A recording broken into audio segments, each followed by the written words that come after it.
अस्सलाम वालेकुम। मैं हूं गफ़ार खान और आप मेरा YouTube Facebook channel GK news देख रहे हैं। आजकल मैं अपने क्योंकि कारोबारी सिलसिले में दुबई में मौजूद हूं और शारजा में मेरा कारोबार है, सज्जा सनैया में। मेरे पानी के 3 टैंकर हैं और यहाँ का तरीक़ाकार ये है कि कोई भी बड़ी गाड़ी हो तो वो किसी न किसी ट्रांसपोर्ट कंपनी में होती है। तो इस वक्त मैं जिस कंपनी में मेरी ये तीनों गाड़ियाँ हैं उस कंपनी में मैं आया हुआ हूँ। वहाँ का जो अरबाब है, जो अरबाब यहाँ पे बोलते हैं, जो बड़ा होता है, जो मालिक होता है कंपनी का, उसको अमूमन अरबाब बोला जाता है। मैं अपने उस कंपनी के दफ्तर में आया हुआ हूँ तो रास्ते में मैंने सुनी आज़म स्वाति साहब की प्रेस कॉन्फ्रेंस, जो कि दिल दहला देने वाली थी और हमारे इदारों के लिए और हमारे पाकिस्तानी कौम के लिए एक लम्हे फ़िक्रिया है कि एक 74 साल बुज़ुर्ग है जो न सब कुछ अपना छोड़ के, जिसका न कारोबार अमेरिका में भी है, वो पाकिस्तान में आया हुआ है और पाकिस्तान में वो एक सेनेटर की हैसियत से है, जिसका बहुत ही आला मकाम है। वो एक आला ओहदे पर है और उसको पकड़कर न तशद्दुद किया गया, उसको पकड़कर नंगा किया गया, उनके बच्चों, उनके पोते पोतियों के सामने उसको बेइज्जत किया गया। हमारे इदारों को, हमारे न अदलिया को, तमाम को वो झुंझला रहा है और उसका कहना है कि मुझे इंसाफ दिया जाए, इन लोगों ने ऐसा क्यों किया है। और ये बहुत बड़ा उनका एहसान अजीम है पाकिस्तानी कौम पर, क्योंकि लोग तशद्दुद सहने के बाद खामोश हो जाते हैं, डर जाते हैं। अगर आज़म स्वाति साहब नहीं डरे और वो बराबर खड़े हुए हैं और वो अपना मुतालबा कर रहे हैं, तो ये भी पाकिस्तानी कौम पर एहसान है, क्योंकि मुमकिन है कि उनके इस इक़दाम की वजह से आइंदा के लिए ये चीज़ें बंद हो जाएं। और सुनते हैं आज़म स्वाति साहब क्या कह रहे हैं। और तुम्हारे बाप तुमको पाल पोस रहे हैं, अच्छी तालीम दे रहे हैं, इसलिए कि तुम बहुत बड़े आदमी बनोगे, बेटी हो या बेटा। और मैं तो बहुत बड़ा आदमी बन गया। मैंने अमेरिका में झाड़ू से शुरू किया और एंटरप्रेन्योर बना और फिर इस मुल्क के अंदर आया अपने कि अपना किरदार अदा कर सकूं। 22 साल पहले इस मेरे अजीम मुल्क ने, महकूम मुल्क ने मुझे इतना कुछ दिया कि जिसका मैं जिक्र नहीं कर सकता, इतनी इज्जत दी। लेकिन एक बार के अंदर इन मुक़तदर तबकों ने मेरी इज्जत को तार कर दिया।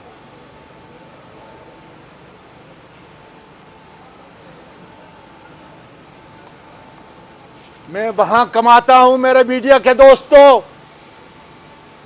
इस मुल्क के अंदर पैसे लेके आता हूं, एक एक पैसा। 1992 से जितने पैसे मेरे वहां से डॉलर की सूरत में आए हैं,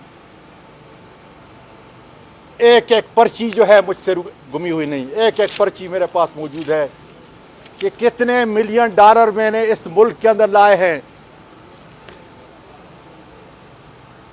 गरीबों की, बेवाओं की। अल्लाह का शुक्र अदा करता हूं कि यतीमों की कफालत है। क्या है मेरा किरदार? ISI के लोगों, तुम्हारे पास सबकी फाइलें हैं, लेकिन आज़म स्वाति की फाइल खुदा के फजल से करप्शन की या नाजायज़ चीज़ की नहीं होगी। जाओ इन इदारों से पूछो जहां जहां मैंने मिनिस्ट्री के अंदर काम किया है, ये सच है कि नहीं। तनख्वाह मेरी गुरबा को उसकी तालीम के लिए, यतीमों को उनकी तालीम के लिए जा रही है। और बाकी मेरे अखराजात ये हैं।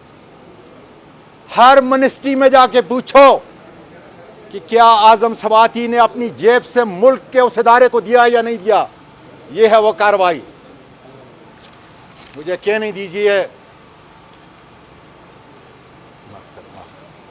मुझे कहने दीजिए कि मेरी आखिरी मिनिस्ट्री रेलवे पाकिस्तान का सबसे करप्ट इदारा था। 50 साल से वो ऑपरेशनल लॉसेस के अंदर था। 1 साल 4 महीने मैंने अपने अफसरों के ज़रिए, अपने बेहतरीन पाकिस्तानी मजदूरों के ज़रिए जो काम किया, सबसे बड़ा काम किया कि करप्शन को ख़त्म किया। क्या नतीजा हुआ 1 साल 4 महीने में? वो करप्ट इदारा सवाए पेंशन के बोझ के मुनाफा बख्श इदारा 1 साल 4 साल महीने छोड़ के जा रहा हूं। ये होती है कारकर्दगी। उसका खौफ कि मैंने एक दिन उसको हिसाब देना है। मुल्क मेरा गरीब है।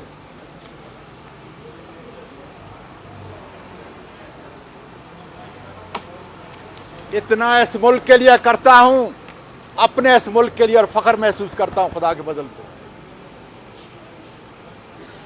ये मेरा 10 साल का क्रेडिट कार्ड जो मैं चार्ज करता हूं, मेरी अब भी जायदाद, मेरी अब भी कंपनियां 2 स्टेट के अंदर हैं, लुजियाना और टेक्सास के अंदर। और मुझ पे पाबंदी इसलिए अमेरिका ने लगाई है, किसी जुर्म में नहीं कि मैं अमेरिका के ख़िलाफ़ बात करता हूँ, इसलिए कि उसने मेरे लबनान को तबाह किया, उसने मेरे इराक़ को तबाह किया। हालांकि मेरा सारा कारोबार अमेरिका में है, न वहाँ रुकता हूँ न यहाँ। तो मुझको नापसंदीदा अशख़ास की लिस्ट में डाला हुआ है। मैं अपना ख़र्चा यहाँ पे करता हूँ पूरा क्रेडिट कार्ड से। यह है उसकी तफसील।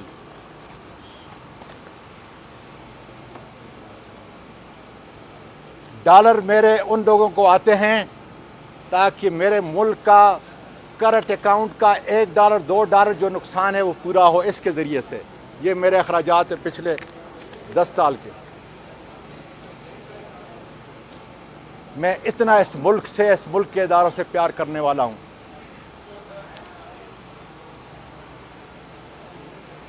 जनाब चीफ जस्टिस साहब,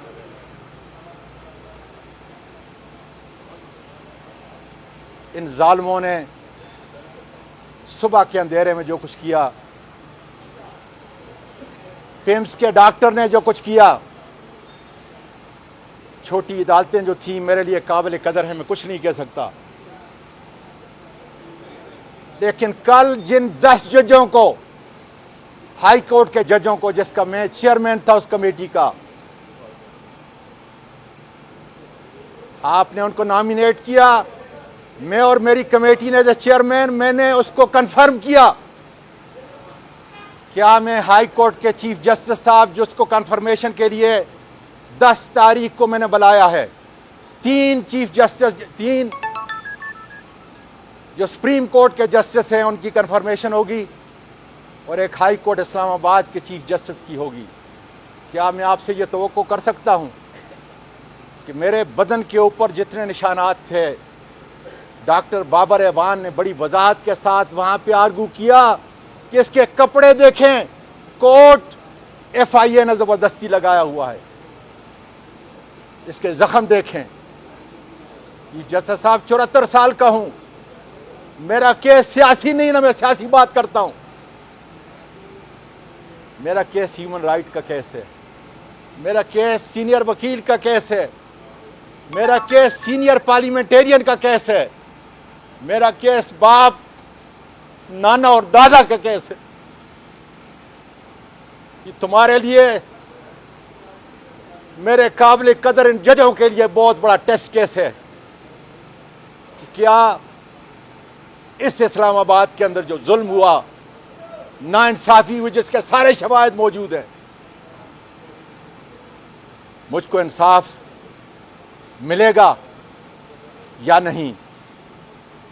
और मैं इसलिए इन बड़ी अदालतों के अंदर बड़े जजों से मुखातिब हूँ, काबिल कदर जजों से मुखातिब हूँ, जो बाप भी हैं, बुजुर्ग भी हैं और अदल व इंसाफ के मुहाफ़िज़ भी हैं, कि अगर इस टेस्ट केस के अंदर मेरे मुजरिम सामने ना आए, ISI के वो ताकतवर जो मुझे नहीं दबा सकते, खुदा के फजल से इन्होंने गलत आदमी पे हाथ डाल दिया है। इन्होंने एक बाज़मीर पाकिस्तान के शेरी पे हाथ डाल दिया है। काश मैं ये कह सकता, लेकिन मैं और मेरा ख़ानदान जिस कर्ब से गुजर रहे हैं, जायज़ नहीं होगा कि जिस तरीके से मुझे नंगा करके वीडियो बनाई गई, फैसल, फ़हीम और अयाज को डी चौक के अंदर खड़ा होकर उसको भी नंगा किया जाए पूरी कौम के सामने, ताकि फिर कोई ताला आजमा ताकतवर, इस कानून से बोला ताकतवर मेरी किसी बेटी पर हाथ न डाल सके, इस मुल्क के बेटे पे हाथ न डाल सके। लेकिन मेरे नज़दीक वो जुर्म है, इसलिए कि जिस कर्ब से मैं घंटे में मरता हूँ और घंटे में जिंदा होता हूँ, मेरा पूरा ख़ानदान, मेरी बच्चियाँ, नवासियाँ, पोतियाँ जिस कर्ब से गुजर रही हैं, इन्होंने घर पे आकर एक सेनेटर के चोरी की। मैंने अपनी पटिशन के अंदर लिखा, जो आपको दूंगा, मुझे नहीं चाहिए, जो कुछ ले गए ले गए। चीफ जस्टिस साहब, मैंने उसमें लिखा है कि जो चीजें लेके गए मैंने माफ की। मैंने यही चीज डीजी FIA को कल टेलीफोन करके भी ये बताया कि मुझे कोई चीज नहीं चाहिए, लेकिन आपके नोटिस में लाना चाहता हूं कि अगर एक सेनेटर के घर के अंदर दाखिल होकर ये चोरी करते हैं तो क्या कैरेक्टर है। मुझ पे जो तशद्दुद किया है, मैंने अल्लाह के वास्ते इनको माफ किया, लेकिन मेरी जो इज्जत के ऊपर हाथ डाला है, जब तक जान में जान है, जब तक पाकिस्तान और दुनिया की अदालतों से उनके दरवाजे पे दस्तक दूंगा। और इंशाअल्लाह ताला मुझे बड़ी इमारत पे बैठे हुए बड़े जजेस का एहसास भी है, उनका किरदार भी है, उनका अज़म भी है कि मुल्क के खुदादाद पाकिस्तान के अंदर इस आइन ने उनको खलीफा बनाया और मुझको एज अवाम के रिप्रेजेंटेटिव की हैसियत से मुझको हुक्मरान बनाया कि मैं लोगों के ऊपर हुक्मरानी का हक अदा करूं। कौन है वो जो इस आइन से मावरा ताकतवर है, हमने उसको अदालत के अंदर, इस अदालत के अंदर लेके आना है इंशाअल्लाह ताला।